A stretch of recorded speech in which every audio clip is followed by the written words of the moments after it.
Hi, I'm Bram, and when I tell you that there's a video game franchise all about destructive cycles, taking place in a world plunged into ever deeper cycles of decline, in which typically the most you can do as the protagonist is maybe making things a little bit better for a little bit, and in doing so just starting a new loop of the same destructive cycle, then it's probably clear I'm talking about The Legend of Zelda, right?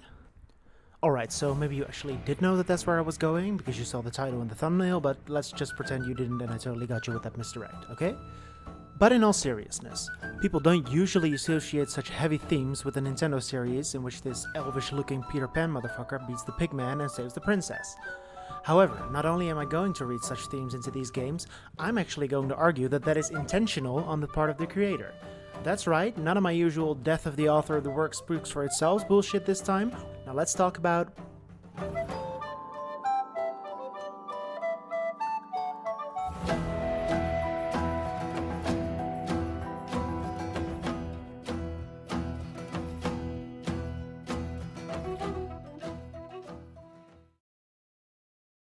Okay, sure.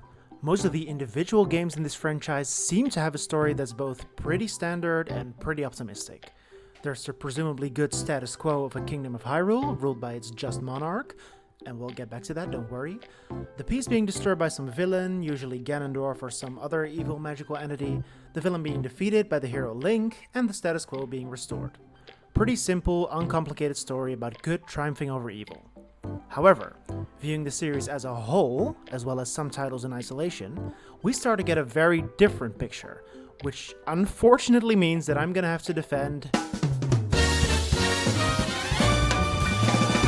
Alright, so just the mere mention of the Zelda timeline should have just alerted angry commenters from several miles away who will insist that the Zelda timeline is bullshit, that the games were never meant to have any timeline, that they were just meant to be retellings of the same legends, and that the idea of a timeline was only shoehorned in later at the insistence of fans that there was such a thing. This is demonstrably wrong. Now, I'm not gonna argue that you have to care about the Zelda timeline if you don't want to. These games are designed so that you can enjoy them in isolation and without prior knowledge of the previous games, which is a large part of why this series has remained so popular over the decades. What I am positing is that the Zelda games were meant to be in a timeline ever since there was more than one Zelda game. Now, I don't just want to be repeating this video by Celtic, and I don't want to dedicate too much time to this in what's already shaping up to be a longer video, but Cliff Notes version, Zelda 2 was meant to be a direct sequel to the original Zelda. A Link to the Past says right on the back of the box that it's a prequel to the NES games, featuring predecessors to the Zeldian Link we knew at that point. Ocarina of Time was always meant to be the origin story of the beastly Ganon we saw in the previous games, and was meant to depict the events of the imprisoning war mentioned in A Link to the Past. And Majora's Mask, The Wind Waker, and Twilight Princess are just very clearly direct sequels to Ocarina of Time. You don't even need any external source to confirm those ones, the games themselves make that abundantly clear. Now, were all of the Zelda games developed with a specific place in the timeline in mind? Absolutely not. In particular, I don't think Nintendo ever told Capcom that there was meant to be a hard chronology to these games. The handful of Zelda games developed by Capcom really do seem to have been shoehorned into the timeline after the fact, and there's definitely a few other games whose stories don't really benefit from the idea of being on a larger timeline. As Rasputin recently put it, Zelda 2 is definitely not enriched by the knowledge that Triforce Heroes preceded it. The fact that you can play any of these games on their own without knowledge of any of the others is the very reason this series has been this long-lasting and malleable. On the whole, however, not only is there clearly a timeline here that was mostly planned from the beginning, but the timeline can actually enrich your reading of these games, which is basically what I will spend the rest of this video demonstrating.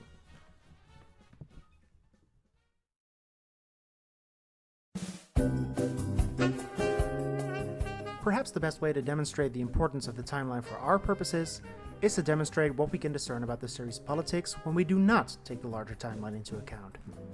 As I've already said, most games in this franchise focus around Ganon, or some other bad guy who usually doesn't have much of a motivation beyond being evil, who disturbs the peace of the Kingdom of Hyrule, an incarnation of Link defeating said bad guy, and a happy ending in the form of the restoration of the status quo, with Princess Zelda and/or the King of Hyrule once again ruling over the land. Put like that, the political philosophy of The Legend of Zelda seems pretty simplistic and even reactionary. The status quo is good, being a villain means little more than disrupting that status quo, and being a hero means restoring that status quo. A kind of reactionary centrism at best, that lacks any political imagination of its own and simply seeks to defend and maintain institutions for their own sake. when we zoom in on what the supposedly good status quo supposedly represents, things start to look downright conservative. The status quo of Hyrule is not simply peace, but the rule of a hereditary monarch. Hell, Princess Zelda explicitly holds the Triforce of Wisdom, indicating that her wisdom is what makes her more capable of governing their subjects than they themselves are. Not only that, but she was chosen by the goddesses who created Hyrule to wield this power, and in The Legend of Zelda Skyward Sword, it's revealed that the royal family of Hyrule itself literally descends from a goddess named Hylia. So on the surface, this game seems to literally uphold the divine right of kings, the explanation that actual monarchs use to justify their positions of power, arguing that God himself had chosen them to rule their subjects. Or we can go back even further, to the aristocrats of antiquity, who justified their positions by making up stories about having descended from gods. Of course, a lot of this is seen across medieval fantasy stories and is usually more the result of the tropes of the genre going unexamined than any political message the creators are actually trying to imbue the work with. Now, that doesn't mean that this does not reinforce existing ideas about power and hierarchy, but if that was all that I could glean from The Legend of Zelda in terms of politics, I wouldn't deem that interesting enough to dedicate an entire video to. Looking at the franchise as a whole, however, some much more interesting themes start to develop.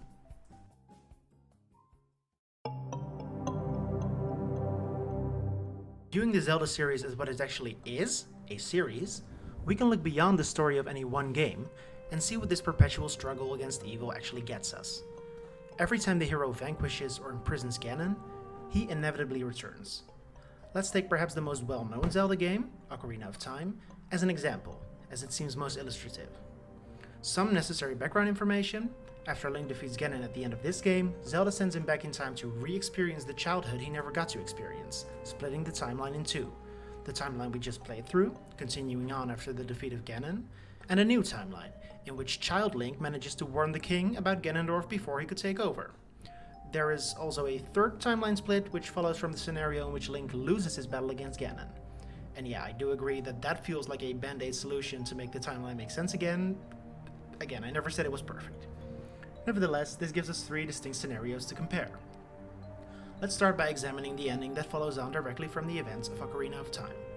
After Ganon is defeated, the sages, there's sages in these games, it doesn't really matter, the sages attempt to execute him, fail, and narrowly manage to trap him in another realm. A century later, he manages to escape, once again plunging Hyrule into darkness and taking over the kingdom, ultimately being defeated by another incarnation of Link, only for him to be reborn again in Four Swords Adventures and have to do this dance all over again.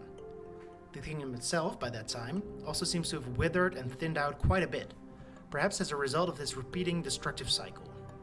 The Hyrule Historia, the book in which Nintendo finally officially laid out the Zelda timeline, leaves us with the following words regarding this timeline. Will the light world never be free from the threat of darkness? The Downfall timeline, meanwhile, in which Link doesn't manage to beat Ganondorf at the end of Ocarina of Time, fares even worse. Sure, another Link eventually manages to defeat Ganondorf and restore peace to the kingdom, but only for a bit before he is resurrected. This cycle repeats multiple times throughout this branch of the timeline, and it visibly takes its toll on the kingdom. By the time the original Legend of Zelda rolls around, we see very few signs of civilization at all in Hyrule proper, and its scattered inhabitants lead uncertain lives hiding in caves and underground dwellings. In Zelda 2, we see a few very small settlements outside of Hyrule, but that's it. There's barely any signs left of the prosperous kingdom that once was. And before you say I'm reading too much into these 8-bit representations, the old Historia actually backs me up here. Nintendo wants you to read it this way. It even seems to suggest that even after preventing Ganon's resurrection in Zelda 2, the curtain may well have risen on an age of darkness, in which people quarreled forever in their search for power, so I don't think we're meant to have much hope for this timeline. The last of the three timelines doesn't really break this trend. At first. Again, Ganon is imprisoned, this time because of young Link's warnings, and then he breaks free again and threatens to take over again, once more highlighting the futility of this whole cycle. I'll leave what happens next for later though, since this is the timeline that actually shows us what a different, better path for Hyrule may look like. Looking at all this, it seems like this modus operandi of simply stamping out the evil until it inevitably re-emerges doesn't do the kingdom a whole lot of good.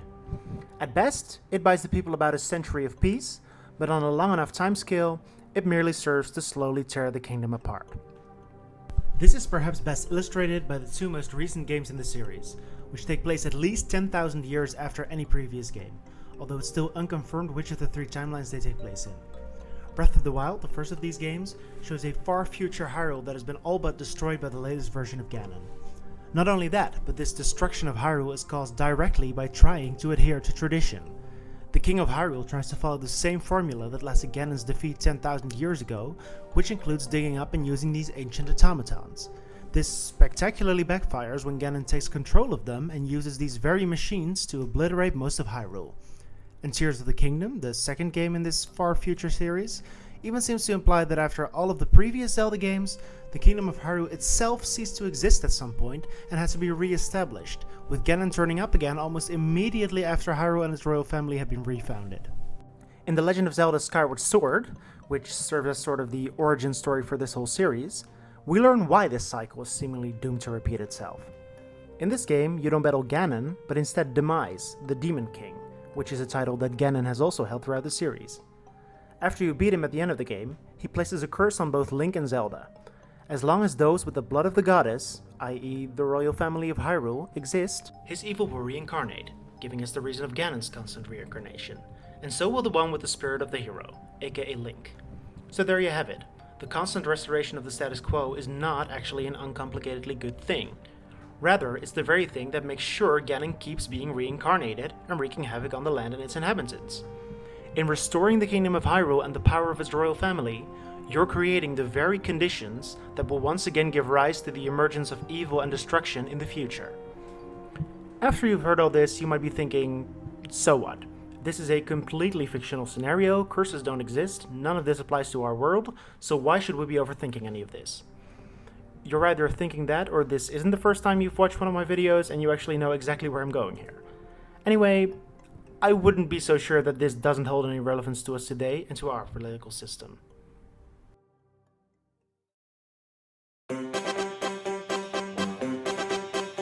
Speaking of an evil that keeps re-emerging after it is thought to have been vanquished, fascism! You may have thought we beat it back in the 40s and perhaps more recently in 2020, but it has a way of rearing its ugly head over and over.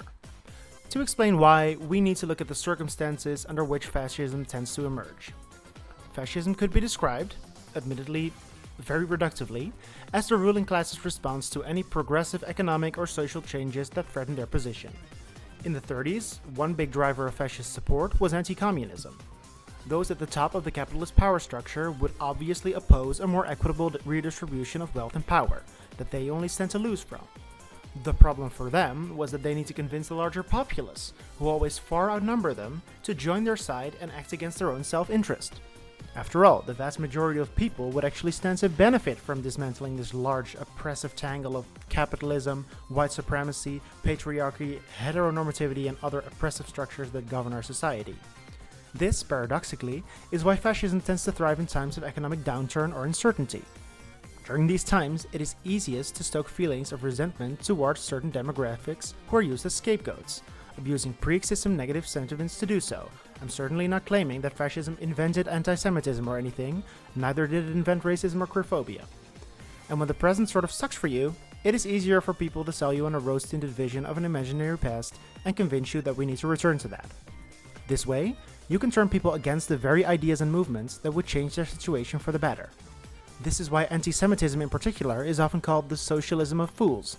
It is often used by the ruling class to redirect discontent towards an undeserving target to direct the threat away from them. We're gonna get back to Zelda soon, I promise. Like in The Legend of Zelda, our status quo is uniquely unqualified to combat fascism in the long term.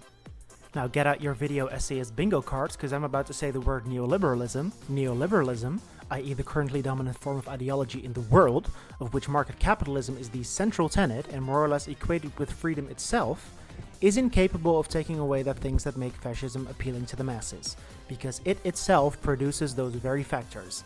Capitalism requires poverty and uncertainty to function. I'll let Boots Riley explain this one to you. Capitalism must have unemployment to exist. The way the boss stops you from asking for more money is to threaten you, implicitly or explicitly, with firing you. If there were full employment, people could ask whatever pay they want. There'd be no one to replace them. Publications like the Wall Street Journal and Financial Times openly worry when the unemployment rate goes too low because wages go up, profit and stock values go down. Capitalism must have an army of unemployed workers in order to exist. And what do you have when you have an army of unemployed workers? You have an army of unemployed workers who want to eat. Capitalism necessitates unemployment and poverty, which necessitates illegal business, the regulation of which is what causes violence. How do you tell the whole working class that poverty and violence are necessitated by capitalism without them deciding to get rid of capitalism? You don't. You tell them poverty is due to bad choices of those impoverished. How do you tell the whole working class that their economic situation is due to their poor choices? You don't. You tell them it's the other that's making bad choices. And it's the culture of the other that causes this. You do this via the news, sitcoms, cop shows, and superhero shows. Side note, just go watch I'm a Virgo, if possible in any other way than through Amazon Prime. Bottom line, neoliberalism, in its upholding of capitalism at all costs, inevitably creates the very inequality, poverty, and economic uncertainty that is so easy for fascists to exploit. And to repeat, I'm definitely not saying fascism is caused one-to-one by these conditions, merely that they're easily exploited to generate support for fascism. Modern-day liberals may sometimes be able to beat back fascism and win back some of the people who previously fell for fascist lies. Hello. But in the long term, they can't help but create the very breeding ground that will give rise to it again. So, how do we fix that? Well, this is where The Legend of Zelda may actually give us a suggestion. Earlier, when I presented the history of Hyrule as an ever more destructive cycle that ultimately leads the kingdom into perpetual decline, I did not actually tell you the full story. There is one timeline that manages to break this cycle. The Legend of Zelda The Wind Waker takes place after Ocarina of Time, in the branch of the timeline that we glossed over earlier. Here, Ganon is sealed away after the events of Ocarina of Time, only to break free once more and seemingly start the whole cycle up again. This time, however, we actually get some divine intervention shaking things up. The people of Hyrule pray to the goddesses, who actually do something for once and flood all of Hyrule Old Testament style. Probably not what they had in mind, but okay. Generations later, the descendants of the survivors live on scattered islands, the former mountaintops of Hyrule, throughout this great sea. The goddesses didn't fully finish the job though. Rather than completely washing Hyrule away, it was actually kept protected in a magical bubble, preserved in amber far beneath the waves. Oh, and Ganon also manages to survive all this, so bit of a waste of a mythical great flood if you ask me. Interestingly, in this game, Ganon seems not only motivated by pure evil or ancient curses or whatever. In this game, his hate for Hyrule is also grounded in the way they treated his people, the Gerudo. They didn't get to share in any of the kingdom's riches, instead being relegated to poverty and harsh conditions of the desolate Gerudo Desert. I like this detail. It means that the existence of Hyrule and its royal family is not only bad as like a symbolic representation of the status quo, because it ended up being tied to some ancient curse, but that it's also bad in the ways that actual monarchies tend to be, as well as other patriarchal, hierarchical, imperialist structures of government in general. It gives some actual teeth to the conclusion we come to later in this game. In Link's quest to defeat Ganon, he eventually ends up beneath the waves in the Old Kingdom, where he also finds out that his pirate companion Tetra that he met in this game is actually the next Princess Zelda, and his boat is actually the King of Hyrule, where at first this game felt like a radical departure from the usual Zelda story and setting. From this point, the narrative seems to grow more familiar, and you'll probably draw the conclusion that once again, you're gonna end up defeating Ganon and restoring the Sinking Kingdom to its former glory. Restoring the status quo as usual. Only that's not what happens. In the final battle against Ganondorf, which also takes place beneath the waves, all seems lost when it seems like he's going to be able to touch the Triforce. Alright, shit. The Triforce, for the purposes of this game, it's basically a magical object created by the Hyrule's goddesses, which would allow him to make any wish he wants and basically rule the world. However, it's the King of Hyrule who gets to touch the Triforce first. Now, he does not simply wish for Ganon's defeat and the triumph of Hyrule, as you might expect. Inspired by Link and Zelda, both products of this new post-flood world, he actually wishes for all of Hyrule to finally be washed away for good. so that the new world can continue unburdened by the baggage of the old. This means an end not only to this ancient curse that keeps them trapped in an eternal cycle of destruction. All of that hadn't actually been established yet when this game came out. In the context of this game, Ganon himself, who is plaguing the seemingly much more egalitarian society of the Great Sea, is essentially a result of his people's mistreatment by the Kingdom of Hyrule, a manifestation of the kingdom's past sins.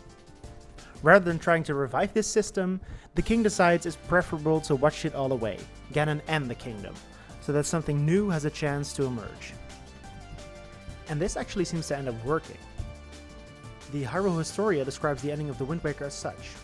The curtain fell on the cyclical history of the sacred realm of Hyrule and the struggle for the Triforce. I read this line partly through writing this video, and this is the line that actually convinced me that my reading of the Zelda timeline was intentional on the part of at least some of the developers. We get 2 more games in this timeline, one of them following directly on from the last game, in which we see that Tetra has not taken up the mantle of Zelda and seems to have no interest in restoring the monarchy, and one of them taking place decades after the Wind Waker and featuring a new Link and Princess Zelda. We don't see Ganon return in any of these games. The curse really does seem to have been broken by dismantling the old system and putting something new in its place. Granted, that reading is weakened a bit by the fact that in the last game in this branch, Spirit Tracks, we found that the Link and Zelda eventually did re-establish a new kingdom of Hyrule with a monarchy. But hey, at least we know that this version of the kingdom has chancellors, or even ministers in the non-English versions of this game, so maybe we can headcanon this as a sort of democratic, constitutional kind of monarchy. And also this game does feature a bad guy named Meliodas, who is not quite Ganon, but he does share his red hair, characteristic nose, and the title of Demon King, so it is also a plausible reading that this actually is a reincarnated Ganon/Demise, and that the re-establishing of the monarchy of Hyrule did actually restart the curse as well.